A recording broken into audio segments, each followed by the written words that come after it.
Hello guys, ഞങ്ങളൊരു മൂവിക്ക് പോകാനായിട്ട് ready ആയിക്കൊണ്ടിരിക്കുകയാണ്. ഞാനും അമ്മയും പിന്നെ എൻ്റെ ഹസ്ബൻഡും കൊച്ചും കൂടിയിട്ടാണ് പോണത്. ചേട്ടൻ്റെ ബൈക്കുമ്പോഴും ഞാനും അമ്മയും കൊച്ചും കൂടിയിട്ട് ഞങ്ങൾ പുതിയ ആക്സസിലായിട്ടാണ് ഞങ്ങൾ ചാലക്കുടിക്ക് പോയത്. പാർക്കിംഗ് ഒക്കെ ഫുൾ ആയതുകൊണ്ട് തന്നെ വണ്ടിയൊക്കെ പുറത്താണ് പാർക്ക് ചെയ്തേക്കണത്. ചാലക്കുടിയിലെ സുരഭി തിയേറ്ററിലാണ് ഞങ്ങൾ സിനിമ കാണാനായിട്ട് എത്തിയേക്കണത്. 6:30ക്കാണ് ഷോ. ഞങ്ങൾ എത്തിയപ്പോൾ തന്നെ 6:30 ആയിട്ടുണ്ട്. വേഗം തന്നെ ടിക്കറ്റ് ഒക്കെ പ്രിന്റ് ചെയ്തിട്ട് ഞങ്ങൾ ഷോയ്ക്ക് കയറി. അങ്ങനെ ഇന്റർവെല്ലായപ്പോൾ ഞങ്ങൾ പെട്ടെന്ന് തന്നെ പുറത്തേക്ക് ഇറങ്ങി ടോയ്ലറ്റിലൊക്കെ പോവാണ്. കാരണം ജോക്കുട്ടൻ ചെറുതായിട്ട് സീനാക്കിയിട്ടുണ്ടായിരുന്നു. പാമ്പേഴ്സ് ഇട്ടിട്ടുണ്ടെങ്കിലും മൂത്രമൊക്കെ ഒന്ന് ട്രൗസറിലൊക്കെ ആയിട്ടുണ്ടായിരുന്നു. നിർഭാഗ്യവശാൽ ഞാൻ വേറെ ട്രൗസറും പാമ്പേഴ്സും ഒന്നും എടുത്തിട്ടുണ്ടായില്ല. അതുകൊണ്ട് ചേട്ടനെ വേഗം പുറത്ത് വിട്ടതൊക്കെ മേടിപ്പിച്ചു.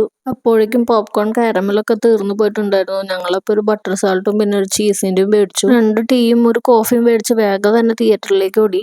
അങ്ങനെ ഒരു 9:15 കൂടി സിനിമ തീർന്നു. ഫസ്റ്റ് ഹാഫ് കുറച്ച് ലാഗ് ഉണ്ടായിരുന്നു, പക്ഷെ ക്ലൈമാക്സ് നന്നായി. തിയേറ്ററിൽ നിന്ന് പുറത്തിറങ്ങിയപ്പോൾ ചേട്ടൻ മുമ്പ് ജോലി ചെയ്ത കമ്പനിയിൽ ഉണ്ടായിരുന്ന ഒരു ചേട്ടനെ കണ്ട് കുറച്ചു നേരം വർത്താനൊക്കെ പറഞ്ഞു. കൊച്ചിന് മെഡിസിൻസ് ഒക്കെ കൊടുക്കാനുള്ളതുകൊണ്ട് ഞങ്ങൾ വേഗം തന്നെ വീട്ടിലേക്ക് പോയി.